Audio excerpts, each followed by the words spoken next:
going to recognize April as Child Abuse Awareness and Prevention Month. Whereas over 200,000 children in Texas are reported as abused or neglected every year. Child abuse prevention is a community responsibility, and finding solutions depends on education and involvement among all people. Communities must make every effort to promote programs that benefit children and their families. Effective child abuse prevention programs succeed because partnerships among agencies, schools, religious organizations, law enforcement agencies, and the business community. And whereas all those residing in the community should become more aware of child abuse prevention and consider helping parents raise their children in a safe, nurturing environment.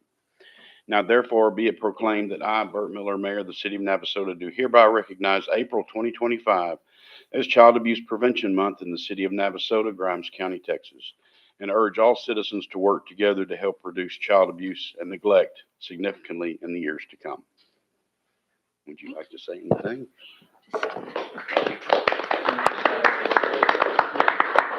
Thank you, council members and mayor. We always appreciate to come before our government, our city government, and let you guys know what's going on. And we appreciate everything that you do for the children of this community. It's very important. I also want to invite everyone. Our Rainbow Room is going to have an open house. It's on Thursday, this Thursday, March 27th, from 4 to 6 p.m., and it's in the Episcopal Church. Just follow the people coming in to visit, and we'd be very glad to have all of you come. That's all. Yeah. Oh, this is what I did last time. You might not. I did that last time. I heard it.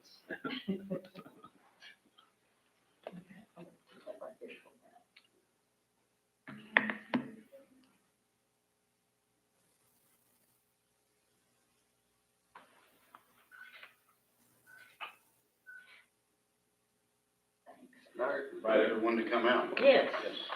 Give it to Josh. You know, be sure.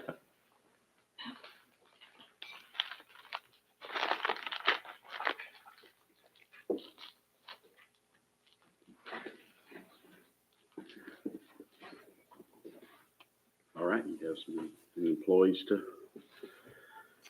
Yes, Larry Hickey is unable to be here tonight, Mayor and Council, so we have Chief Mize will come up and introduce a new employee for the police department.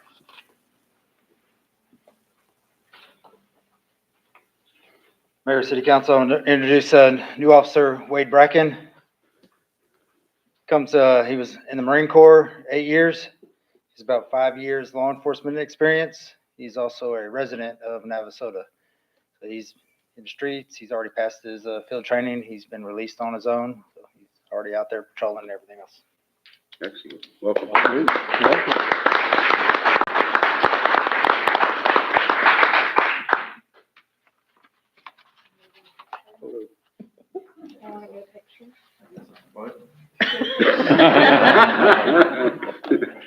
If you must.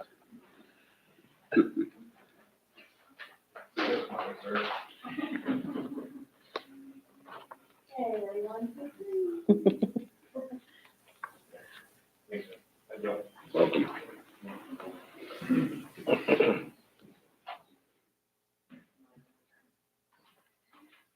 Good evening, Mayor and Council. I'm Taylor Hughes. I'm the Marketing and Communications Director. Just wanted to give you all an update on all of our summer events. Our Main Street Manager, Ashton Klinker, has been working very hard to plan our summer events for this year, and we're excited to have a band line up for all of you.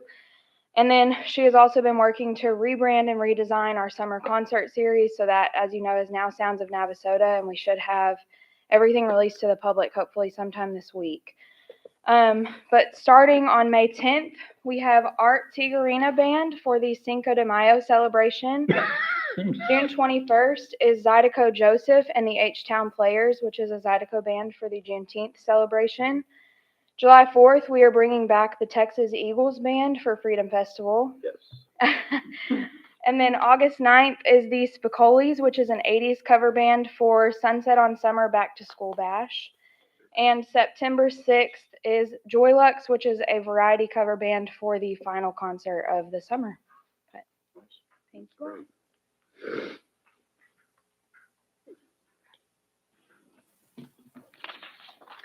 Mayor and council, Tiffany Bars is unable to be here tonight, but I wanted to provide an update on some of the activities we have going on for National Library Week, which will be April 7th through the 11th.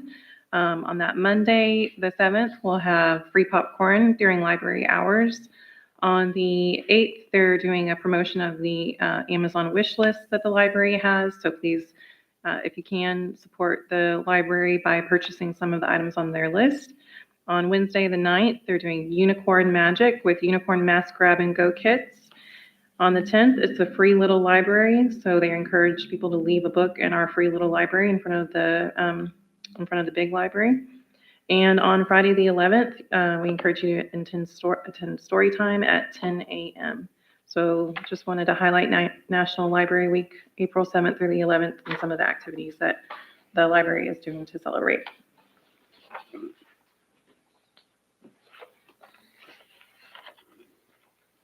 And next, Matt Julian will come up to provide a CIP update.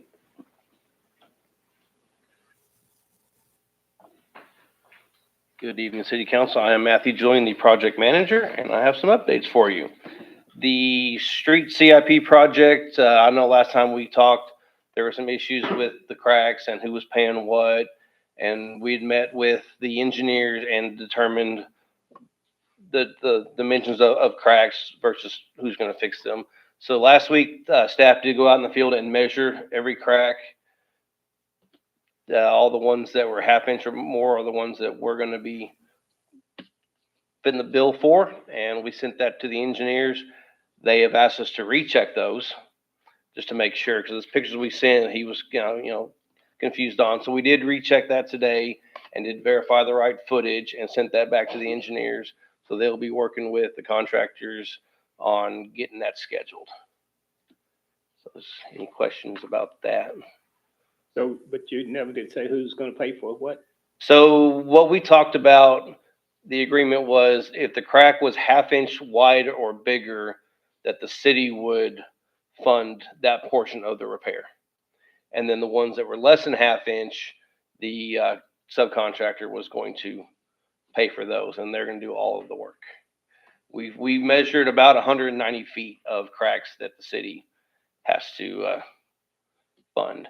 We did look at the ones that were already sealed, and they are looking okay. There's no bigger cracks. There's no problems with what's already been fixed. So hopefully this round will take care of the streets, and we'll be done. Okay, and you said that the contractor that is going to fix them on behalf of the contractor is also going to fix the ones that we're going to pay for? Yes, they're going to fix everything. Okay. And then I think they're working on that now with the engineer as far as breaking it down. So we're still waiting on that. Well, number 8, we're still moving along. We're waiting on the pump and motor to be shipped, and we're waiting on the samples to come back. The tower, we're just waiting on next month for the tank guys to mobilize and start their work.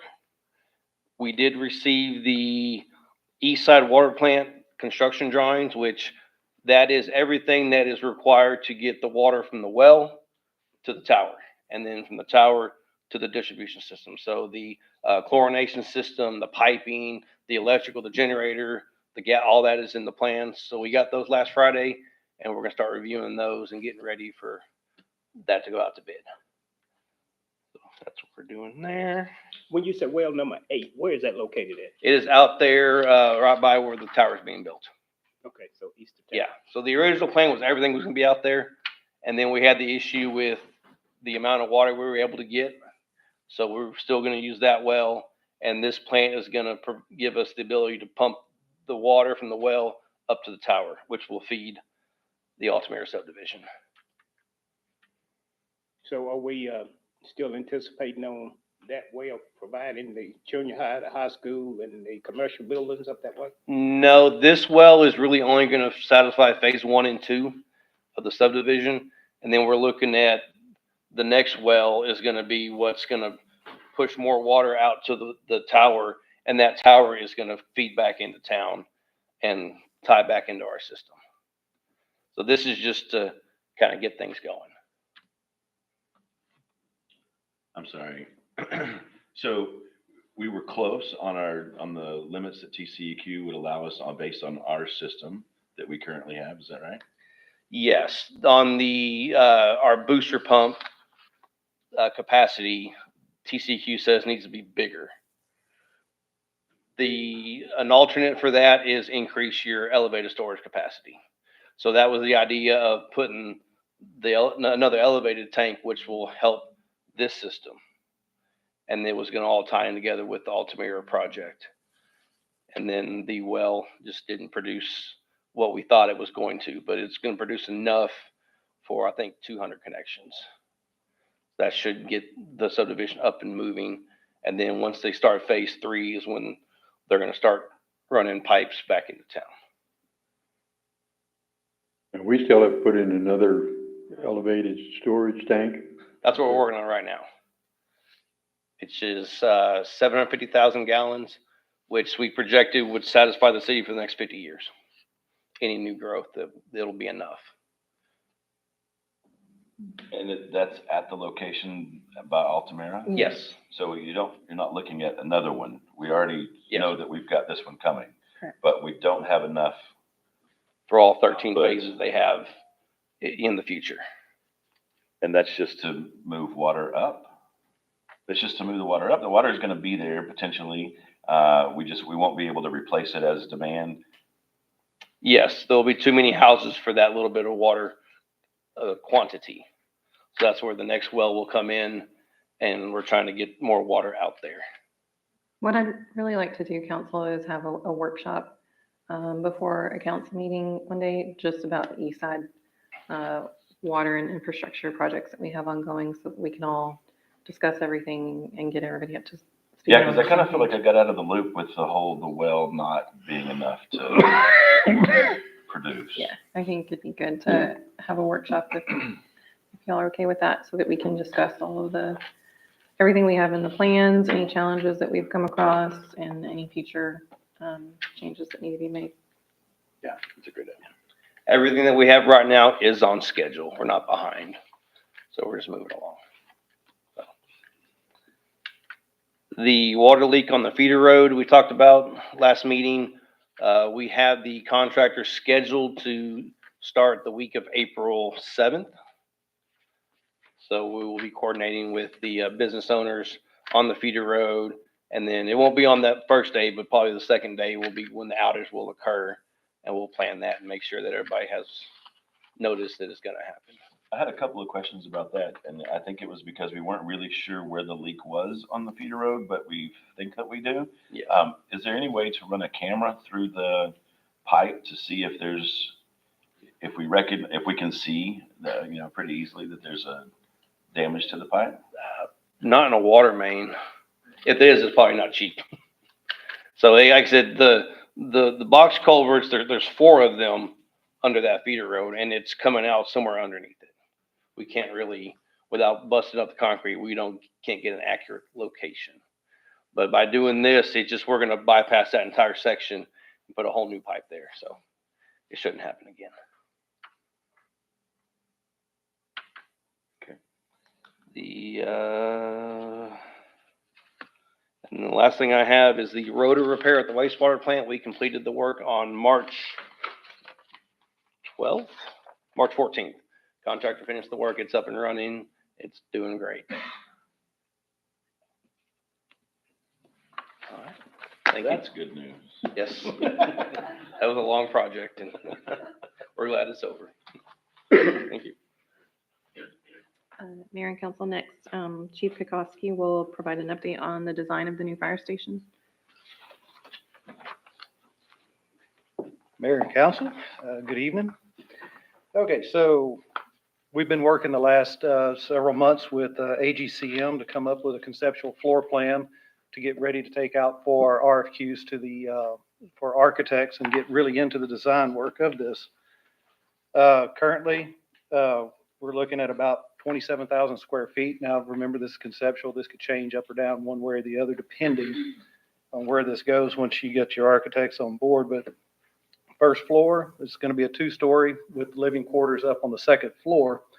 On the first floor, you're going to have admin on one side with some office space, conference room, a small kitchenette and break room, workroom with coffee machine, file cabinets, and IT. On the other side and in the middle, you'll have the bays, and it's a 5-bay, double deep. So that way you can drive through, or you can park 2 sets of apparatus in each bay space. Then you're gonna have on the other side of it, you're gonna have a fitness room. You're gonna have your air pack SCBA room with compressor, gear storage, gear wash, along with a locker room for the crews to keep their gear, some decon space, and then we'll also have a training room on that side. In the training room, we're planning to make it big enough, and it'll double as our emergency operations center as well. Instead of like we've done in the past using the Navasota Center, it'll all be housed right there.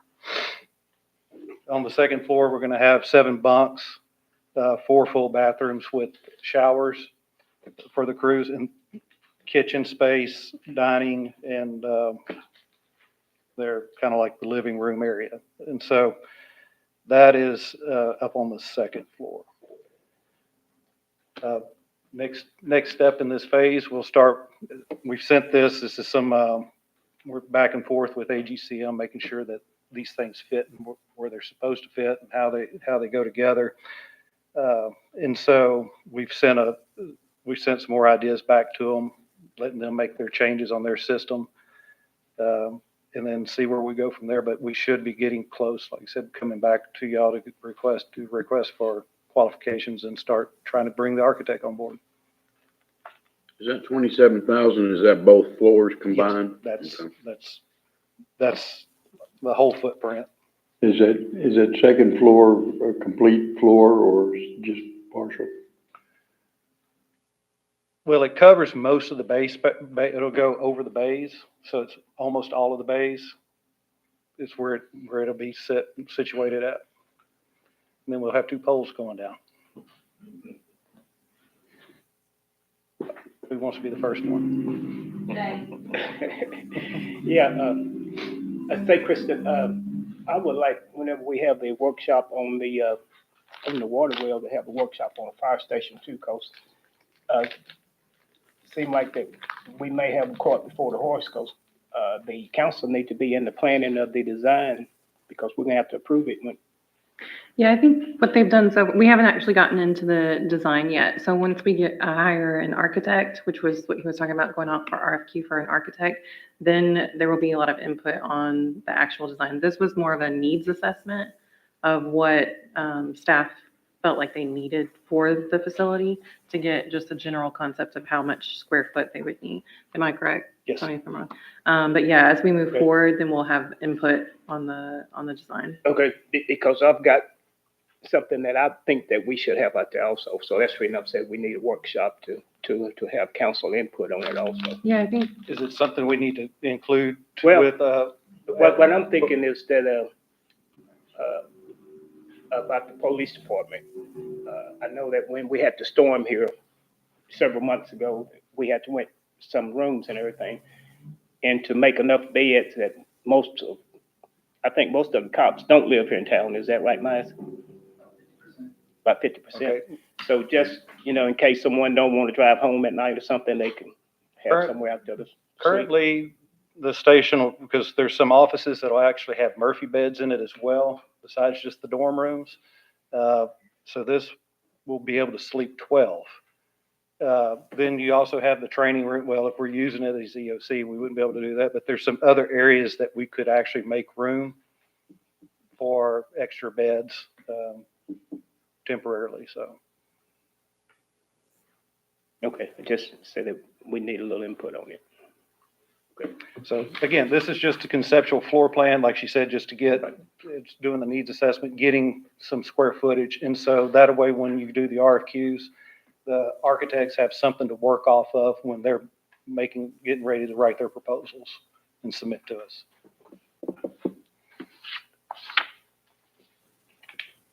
Anything else? Thank you. Board and Commissioners report from council. I attended the zoning board of adjustment, and one item for a zoning variance was approved.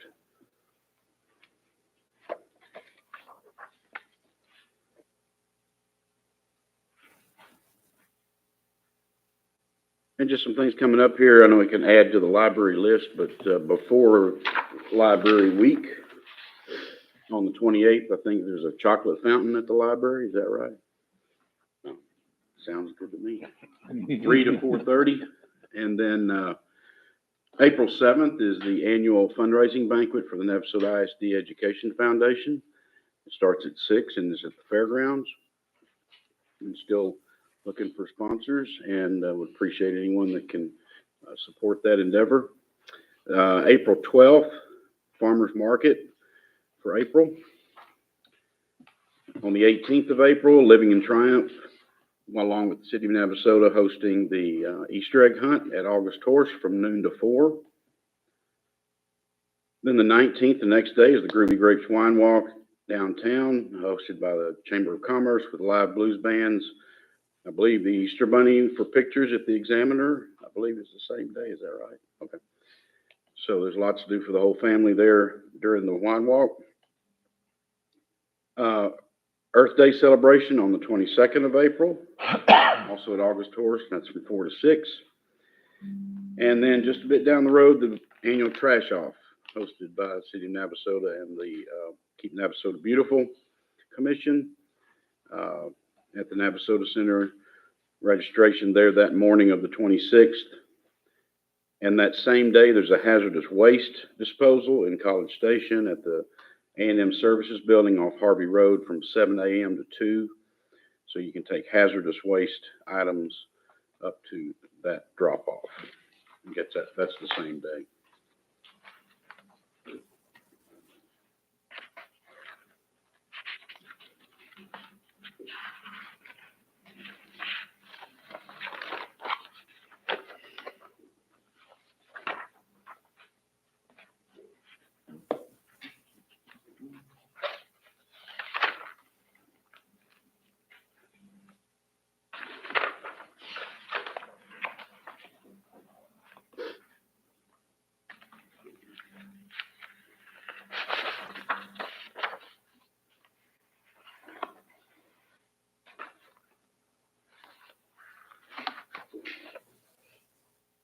Yeah, item number 5, conduct a public hearing to receive public comment and testimony regarding a proposed right-of-way closure by the City of Navasota initiated by Brigido Castaneda for the abandonment and closure of a 60-foot portion of Dallas Street right-of-way within the Lasker addition located adjacent to 1201 Smith Street in Navasota, Grimes County, Texas.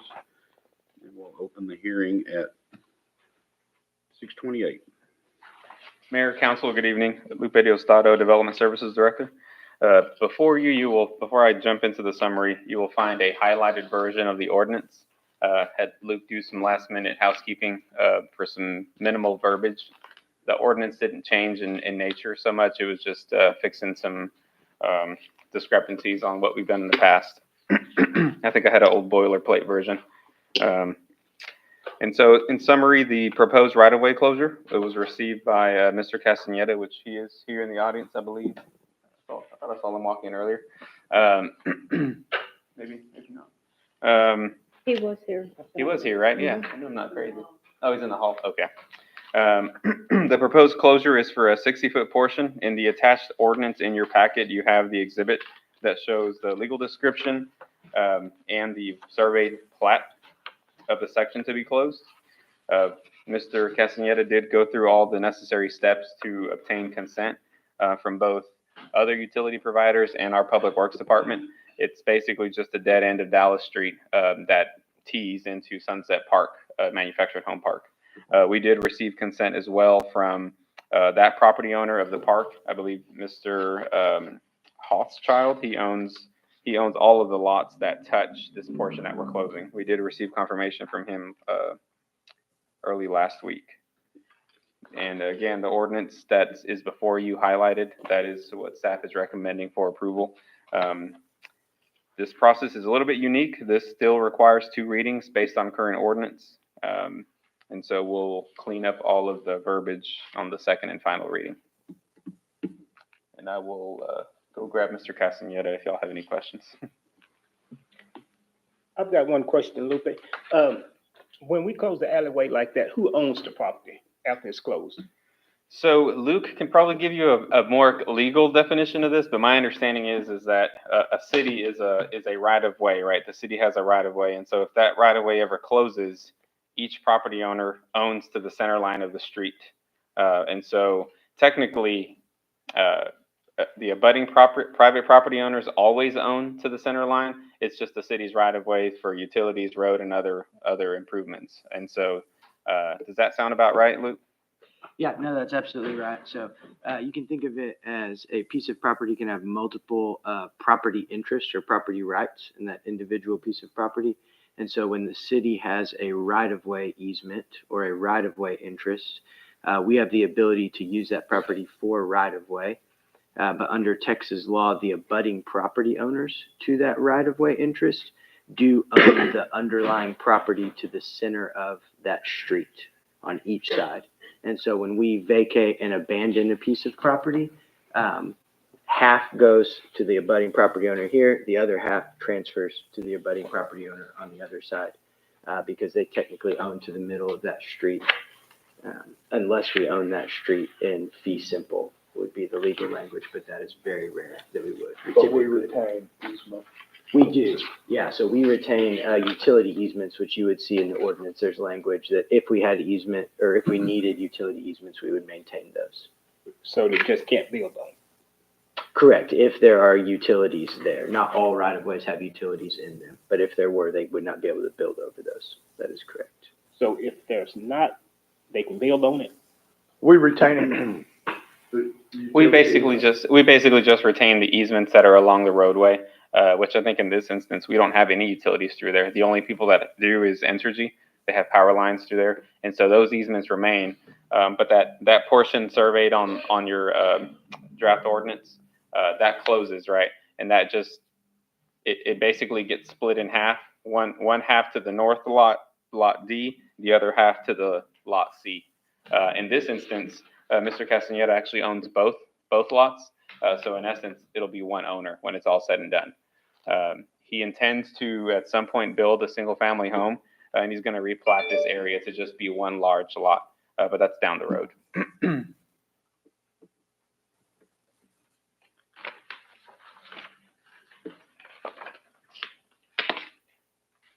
And just because I'll ask, the police department doesn't have any issue with that happening.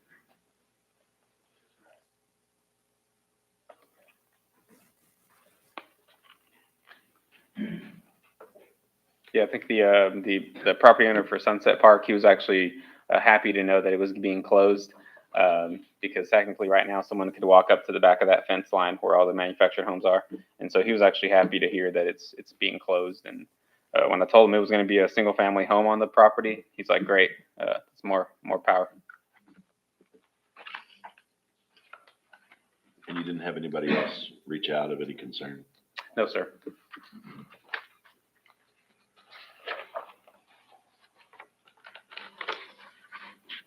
Open hearing. Anyone else wish to speak to this item?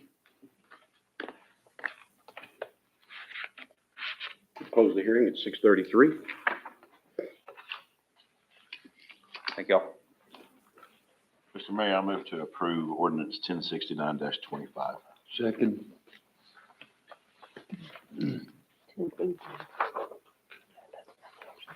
Include the amendments that were on this, or corrections. Sure. To include the modifications that were made.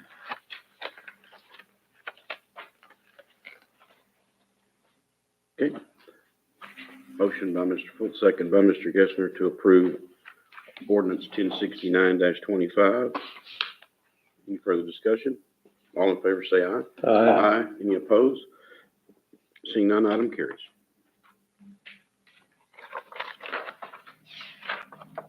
Item 6, consideration and possible action to adopt ordinance 1070-25, authorizing the issuance and sale of City of Navasota, Texas combination tax and limited surplus revenue certificates of obligation, Series 2025. and approving all other matters related thereto. Mayor and council, on January 27th, City Council approved resolution number 788-25, directing publication and posting of a notice of intent to issue certificates of obligation in an amount not to exceed $1,785,000. The city is in the process of selling combination tax and limited surplus revenue certificates of obligation, Series 2025, to provide funding for the Navasota Municipal Pool renovation, design and engineering of the new fire station, and replacement of the public library roof. To move forward with the issuance of the debt for these purposes, ordinance number 1070-25 is needed to authorize the issuance of such certificates of obligation, levying a tax to pay debt service on such COs, and approving all other matters related thereto. James Gilly with U.S. Capital Advisors is here to answer any questions you might have. James, would you like to come up?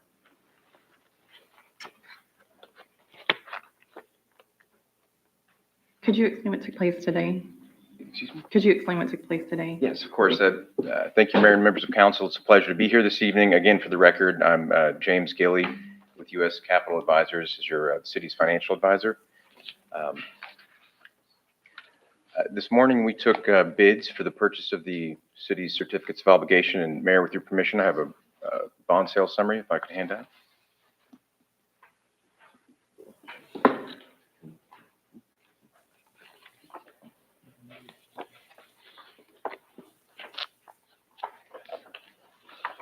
Thank you.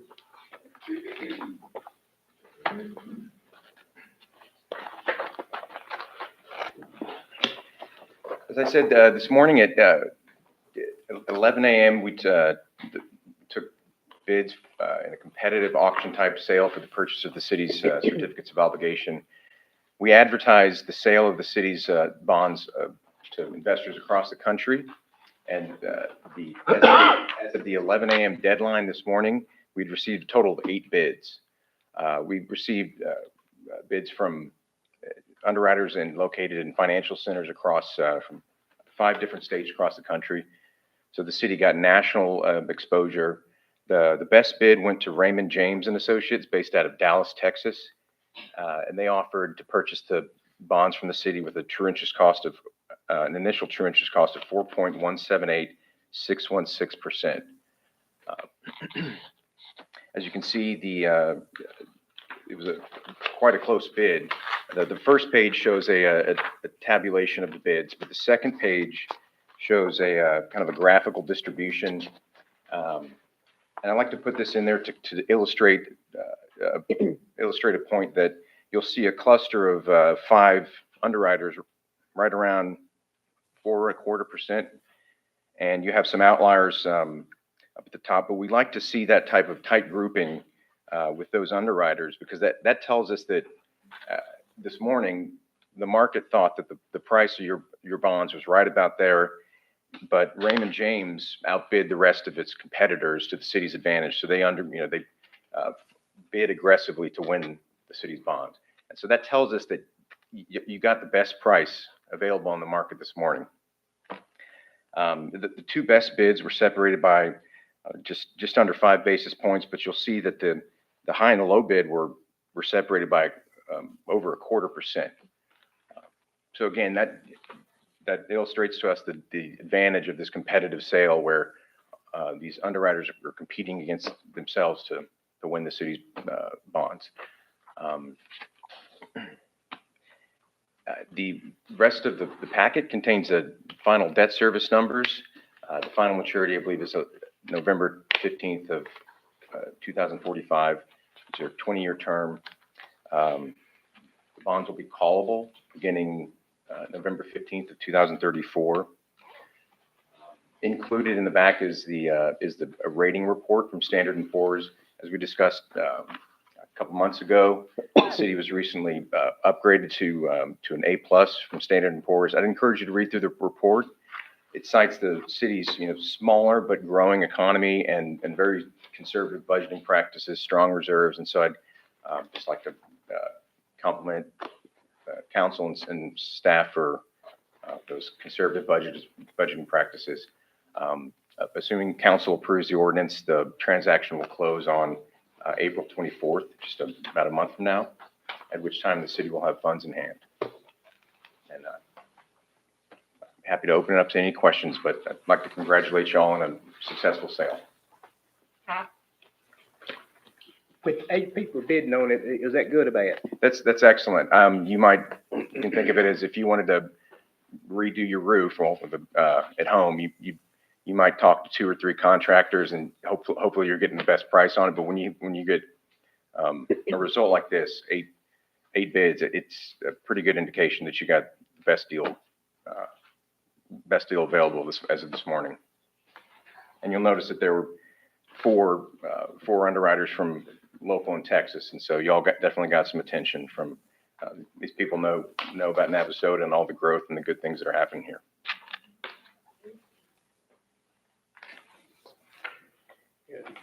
New York and Pennsylvania, that's pretty ways out, huh? Well, everybody's looking for strong Texas paper because, the Texas economy's historically been pretty solid. And so there's a lot of demand.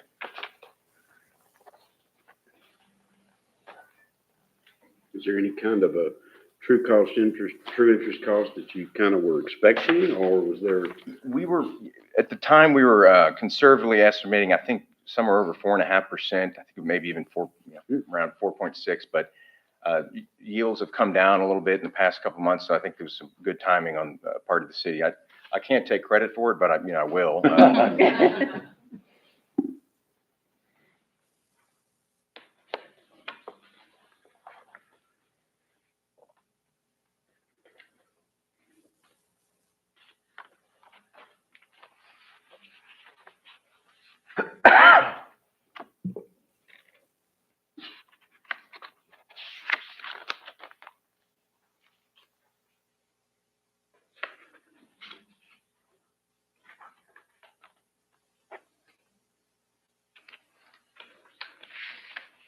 This question, I guess, would be for Kristen here. Underneath the ordinance, in that their first paragraph, improving, extending, expanding, upgrading, and developing parks, recreation facilities that are generally access to the public. So are we saying that the swimming pool is a park, or? It's a park facility, essentially, recreational facility. Whenever they drafted the language, it was intentionally broad, because I had some questions about that originally too. But I think it's drafted in such a way to be intentionally broad, to include any recreational facilities that are accessible to the public. Yes, that's correct. It's crafted to be intentionally broad enough to where if something comes up, maybe you have additional funds left over after the project's completed, you may be able to use some funds on other park facilities, but I think that falls under the statutory requirement for the park facilities. This comes back and pays for some of those things we've already expended. Yes, we did a reimbursement resolution, I think it was in January. And so any expenses that we have, it's been minimal. We haven't spent anything on the roof. I don't believe we've paid anything on the full renovation. So it would only be for the design of the fire station. But with that reimbursement resolution, we could reimburse.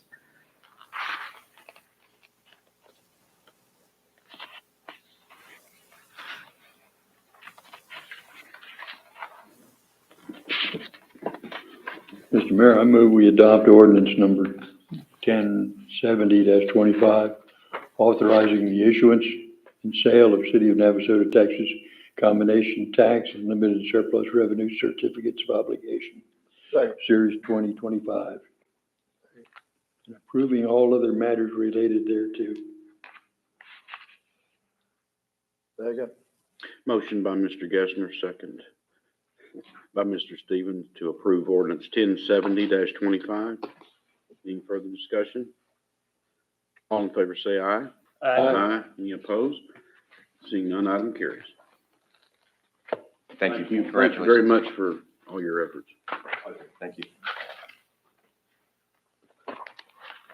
Item 7, Consideration and possible action to approve Community Development Block Grant, CDBG agreement number CDV 23-0305 through the Texas Department of Agriculture.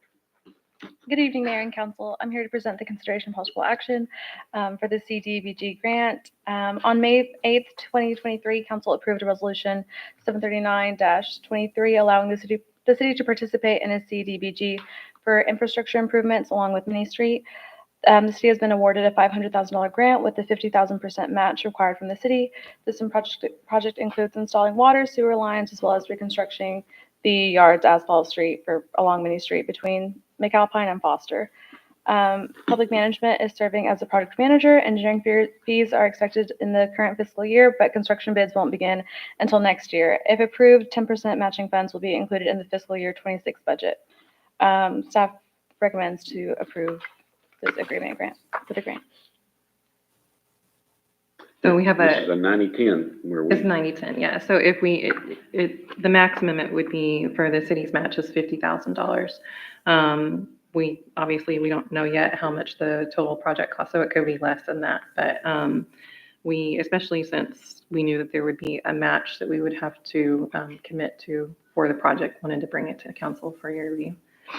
But as Heaven stated, that other than the engineering fees, nothing else would be coming out of this fiscal year. So that's something that you would see in the budget for next fiscal year for the construction phase.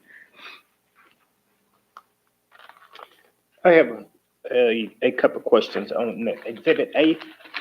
So these activities shall benefit 24 persons, 18 or 75% of low to moderate income. That's on the Minnie Street, 03J. Can you explain that? Because I see it on the 03K, kind of says activities shall benefit 20 persons or 14 or 70%. That's on the Exhibit A in the middle of the page.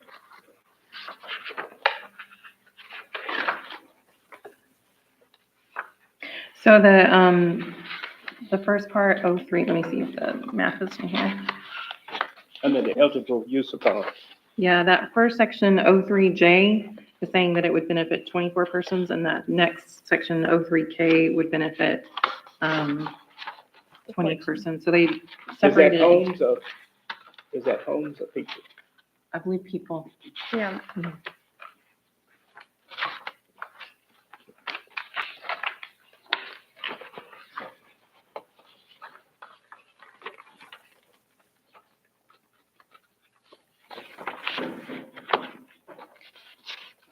Is the map included in this? I don't, yeah. Over on Minnie Street, we don't have public water or utilities running down the street, do we? Yes, only water and sewage. It might have gas. Similar to what happened with CIP. This actually was a project, and then since we knew that we were going to be going out for a grant, that was removed from the CIP. So it's going to be almost identical what we did with the 2020 street and utility CIP. So they'll replace the water and sewer, and then the street will be replaced as well.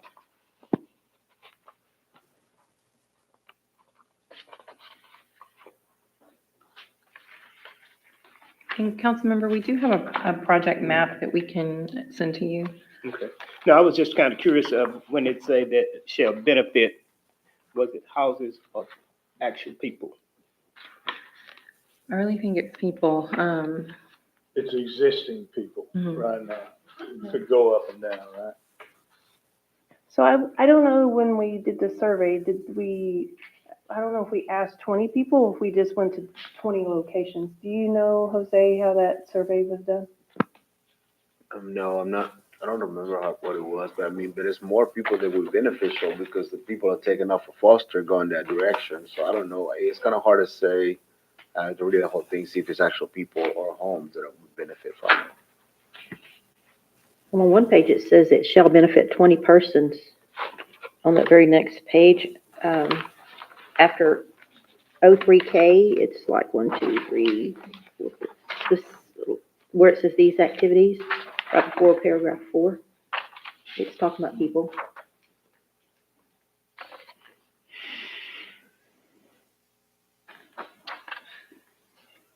Did you find it, James? Yes, I'm Okay. looking at them.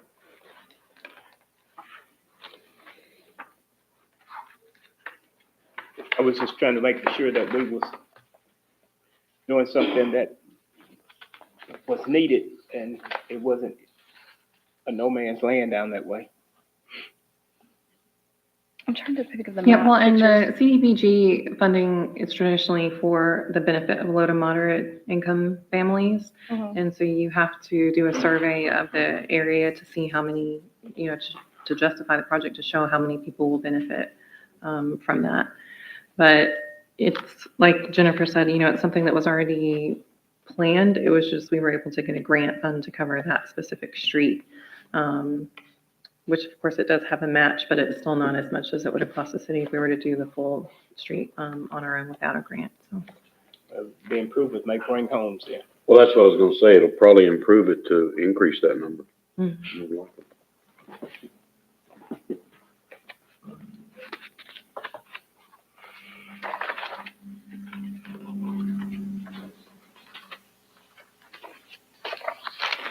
I move to approve the Community Development Block Grant CDBG Agreement Number CDV 23-0305 through the TDA. Second. Motion, second by Mr. Fultz to approve agreement number CDV 23-0305 through the Texas Department of Agriculture. Any further discussion? All in favor say aye. Aye. Any opposed? Seeing none, item carries. I believe item 8 is a related matter. Yes, sir. Consideration and possible action on resolution 793-25, adopting civil rights policies for the Community Development Block Grant CDBG program. As part of the previous agenda, one of the key requirements for CDBG is the adoption of a certain civil rights policies. While the city has had previously adopted similar policies tied to specific grant programs, these policies we're proposing today will apply broadly to all future CDBG programs and grants. This will prevent the need to adopt new policies for each individual grant as the city may receive possible future funding. Policies include the Citizen Participation Plan, Excessive Force Policy, Fair Housing Policy, Section 504 Policy, Code of Conduct, Section 3, Economic Opportunity, Limited English Proficiency. Staff would recommend to approve this resolution. And you'll see these, the same policy is available both in English and Spanish, and that's something that we're required to provide. Provide full accessibility. Were any of these policies affected by recent national changes? I'm not sure. I went back and looked because we have adopted civil rights policies in the past related to CDBG, but it seems like every time we adopted it, it was for this specific grant, whereas this one, we intentionally left it just CDBG grant in general, so we don't have to come back every single time. So I'm not sure if any of them are new. They looked similar to what we had passed in the. Well, I don't believe any policy's been added. Most of them been subtracted, so we're well covered on it, I think. I want to say limited proficiency may have been the only one that I don't remember seeing in some of the previous ones where the requirement for it to be available in English and Spanish, but I could be wrong on that.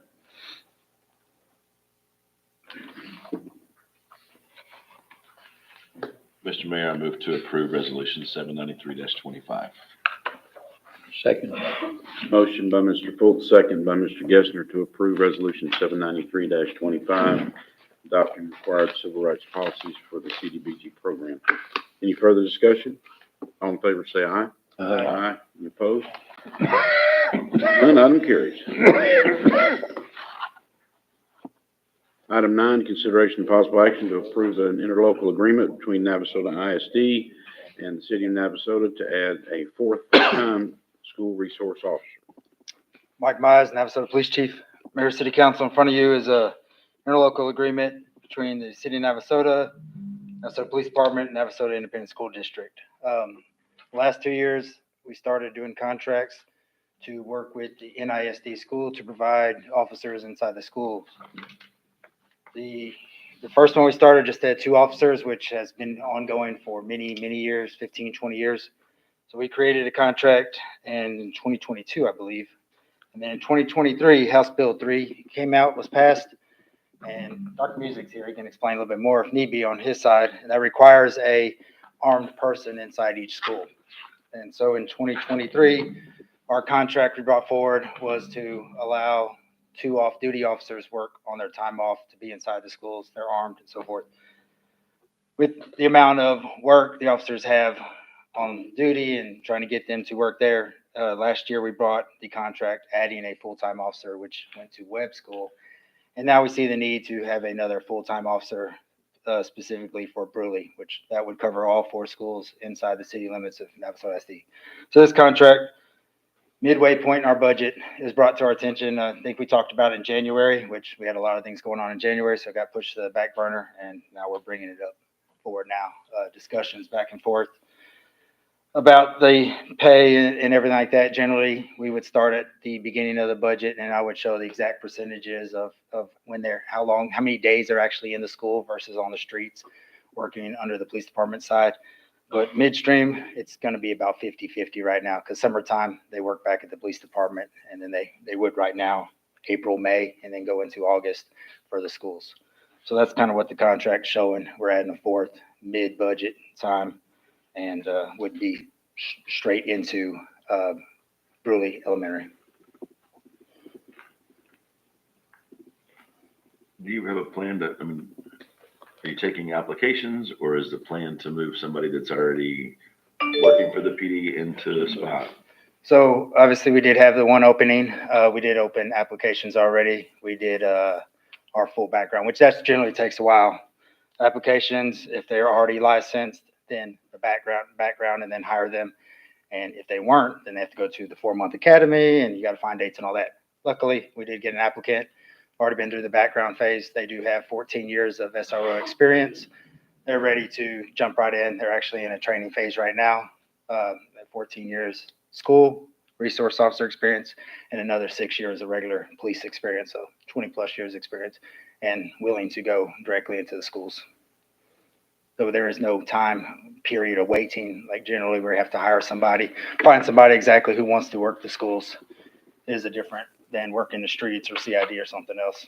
It would be hard for that Correct. position. And we do have somebody already in play. Assume no funding coming from the state. Oh, no. Dr. Music's side, they have a little bit, like when we talked about this, they do get a little bit of funding, but if you look at the amount of funding they get, it is not near the salary of an officer. I don't even think you can hire anybody for the amount of funding you get for that. I mean, anybody. When you break it down to the amount of days, the amount of hours, down to a dollar amount, it's $6-7 an hour. When you said that the proposed contract states that the Navasota Police Department will cover the cost of outfitting, can you explain that? So the outfitting each officer, obviously the uniform, the belt, at the Navasota Police Department, we pretty much, you come in, we hire you, we're fully outfitting you, ready for patrol duty. So your vest, down to the badge, and if we have to hire you not already previously licensed, the psychological exam, medical exams, there's a lot to it. Do the radio, everything. Okay. Now we moved to that many, many years ago where it's very hard, you know, coming from nothing and wanting to be an officer, and then you have to go buy your bulletproof vest, your firearm, your belt, your handcuffs. It's $15,000 to $18,000 of equipment that back in the day we would have to pretty much get a loan just to do our job. And talking to one of the school board members, said that the Navasota Independent School District bought 2 police cars for us. They did. That was part of our agreement. That is, they supply the vehicles. And so we pick out the vehicles. It matches our fleet, and then they pay the the payments on the vehicle. So is this the same right Correct. here? Because they all need a patrol car. They're all assigned a patrol car to their school. No, but I'm saying that is a patrol car coming with this, or we're gonna use one that we have already? There would be one, we have, well, how's the vehicle situation is right now, we can order one now and maybe 6 to 8 months out. We ordered vehicles last year, and one of those would be assigned to the school when they ever get built. So you're actually coming for us for a budget amendment? Correct. Well, no, Well, no, I know- I'm doing the contract right now. We were going, If it's approved, Yes. then at the next council meeting, we do have budget amendments proposed, and so it would be on that if approved. So do you have the dollar amount that, what we're looking at, we will, yes. but you don't have it now? That would be on the next one. We would have the exact dollars, and we're kind of like in between stuff. It's gonna be roughly, I can give you rough numbers. Roughly for our amount with the salary, outfitting and everything like that to do until our remainder of our budget would be about 70,000.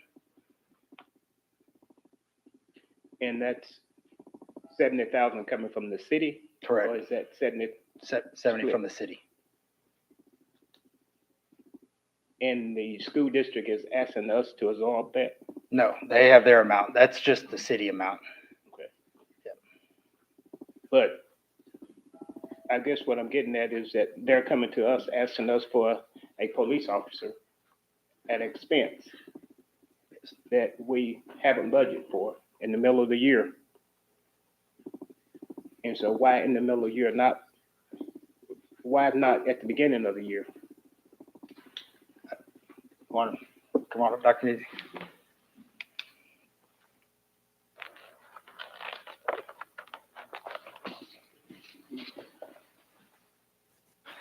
Mayor and City Council, thank you for allowing us to be here and come before you tonight. Part of the reasoning, as Chief Mize talked about, with the requirement from HB 3 and Senate Bill 11 from 2 years ago regarding school safety, requiring armed personnel on campus. There's multiple ways that you can do that in a school district and a school campus.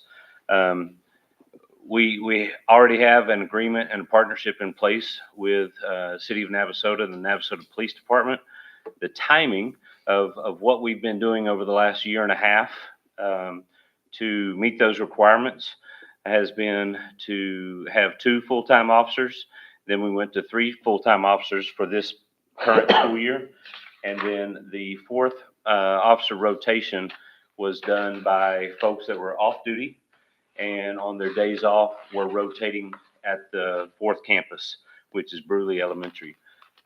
It wasn't a full-time person. It was not the same person. So that person would be someone different.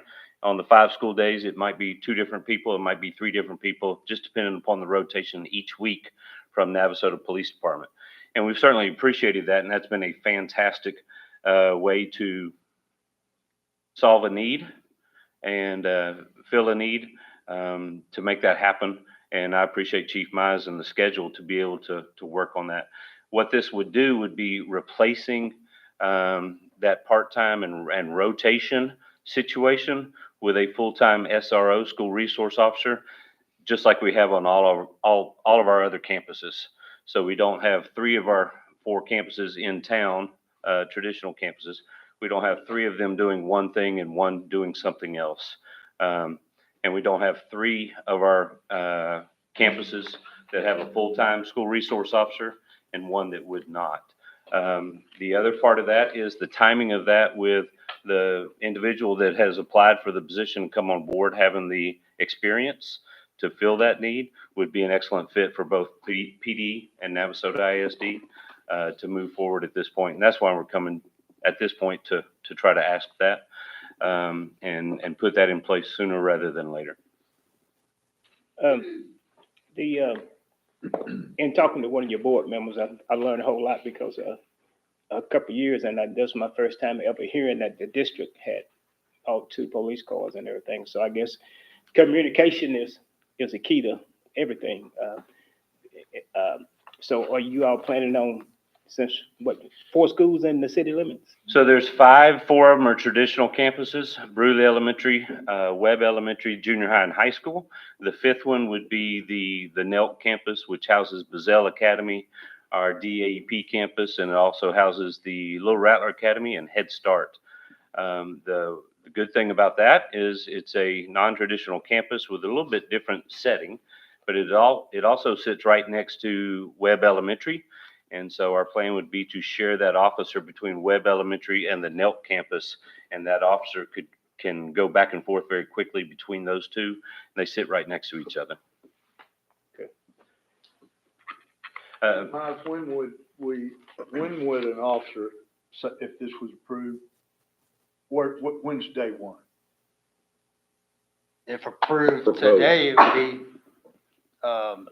they have a 2-week, training period, and then they would be released because of the experience already and all the certificates that's required.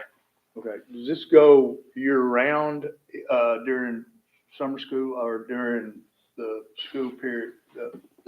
So the contract on there, it shows that during the school year, on the school days, is there long as there's students or teachers present on campus, the school officer is on campus.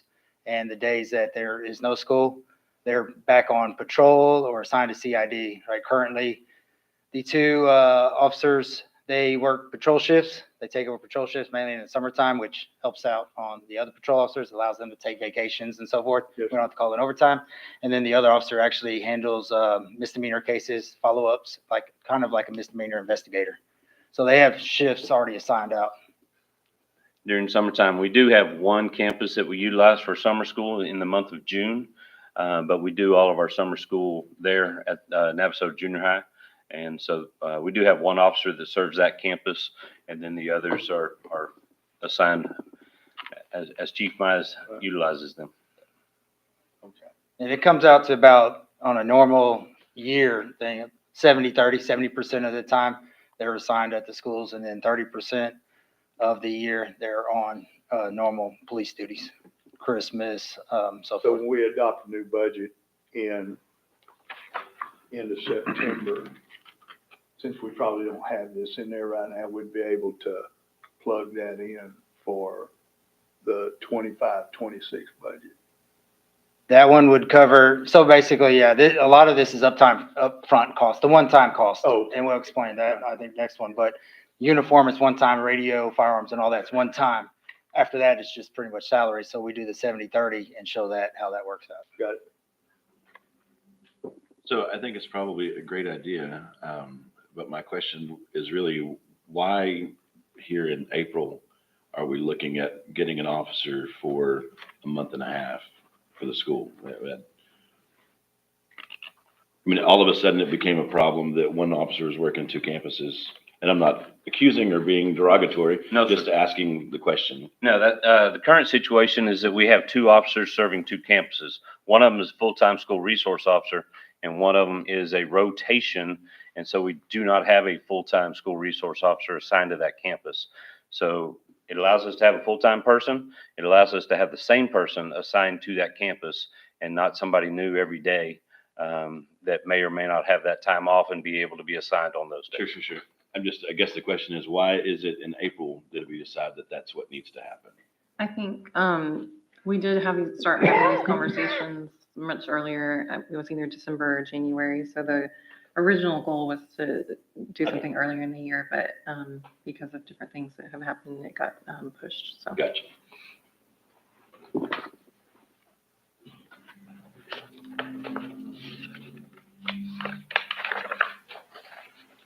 So this particular person that you want to employ for the elementary school is already on staff?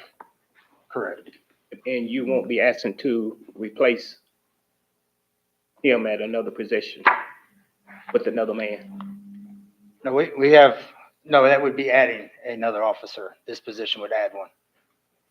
I thought you said he's already He on means staff. we have to hire somebody. All right, who's so pulling we him. have the one opening, Sergeant Butler. When he passed away, that left me an opening in the PD. So when he applied, I was able to hire him so I can start getting training done. And if we get this, then he can transition into the new position at the SRO side. But then when you have to fill, And then I would go back to opening it back up to fill the patrol sergeant spot. So I guess what I was really getting at is, kind of what Josh just said is that probably one more month of school and we're gonna be funding 3 months, well, two months of summer break. Well, not summer break, but school is out in May. So school starts back in August. So if you do not add the other person until next budget year, all you're doing is replacing the current opening. And so it's not an added position until the next budget year, because there's already an opening. We hired someone and that person would take that spot. I can't answer the question of the timeline of adding the position to fill that opening of the patrol sergeant or police Over the officer. summer months, when do school starts back? Second week of August. Oh, Yes, sir. so be majority of August probably, and then September. So for our budget year, it would be potentially I guess it would turn April, May. June, July. On our side. Our side would just be June and July. Correct. Okay.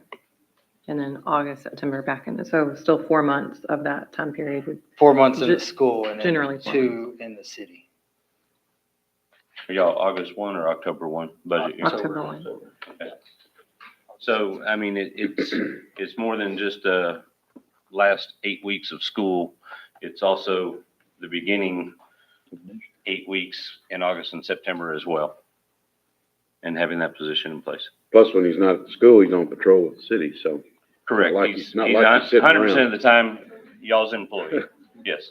Yeah, Not I was, sitting around doing nothing. my concern was, is there something happening that's outside Oh, of what no, we know that requires us to make this decision today? Nothing happening, just the law now Yeah. requiring that. And then the officers, I mean, we have the 3 in the academy, so we have about 2 on patrol. And when they're using the holiday vacation sick, we're Yeah, that pulling makes in sense. overtime. That makes sense. And so we're building it back up finally. And then when we have an opening like that. So on their days off, it's not mandatory, but we're trying to fill that one school as much as possible. And when they have one day off, some of them don't. And so we're having some gaps there. Sure. And this has been in discussion since it came into play 2 years ago. But having the exact person, the right person that needs to be a school resource officer. But it seems like it was perfect timing. I mean, Like I said, the schools, it's a little different. It's a 7:30 to 3:30 job, and you're in the school all day. You're speaking with kids, talking to kids, and you have to do. Hey, wait a minute. I would beg to differ the timeline of what time school gets out across the campus. Patrolling the As whole well as time out night there, games. checking the doors. Yeah, then that's all off-duty stuff. They have plenty of games. But Mr. Mayor, I move that, we've approved the interlocal agreement between Navasota ISD and the city of Navasota to add 4 full-time school resource officers. second. Motion by Mr. Harris, second by Mr. Phillips to approve the interlocal agreement between Navasota ISD and the city of Navasota for a 4th school resource officer. Any further discussion? All in favor, say aye. Aye. Any opposed? Seeing none, item carries. Thank y'all. Thank y'all for your support and help. Thank you.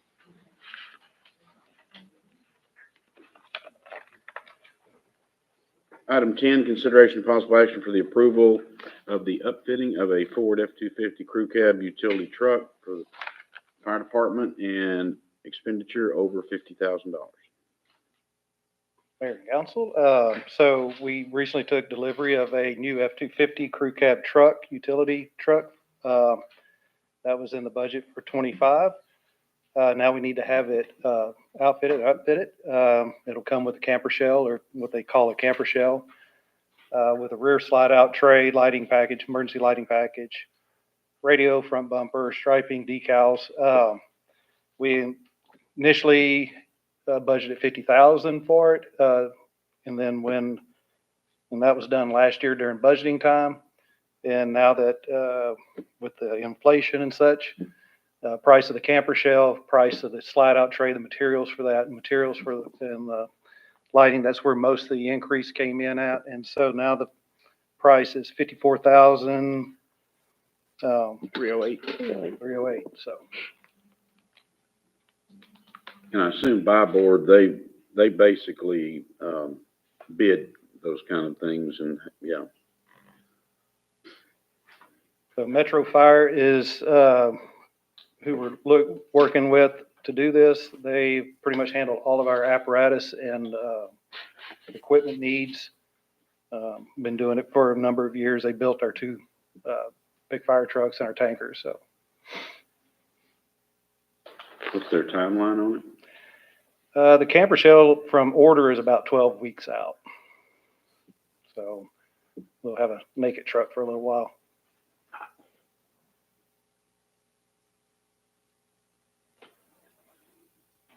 Mr. Mayor, I move that, we approve the, F-250 crew cab utility truck for the fire department expenditures over $50,000. In the amount of 54,308. 54,308. Yes. It was budget 50,000, but you're asking for 4,308 more. Yes, sir. Second. You said second. I thought I heard it. Okay. Couldn't hear it on this side of the room. Motion by Mr. Harris, second by Mr. Stevens to, approve the outfitting of an F-250 crew cab utility truck, expenditure of $54,308. Any further discussion?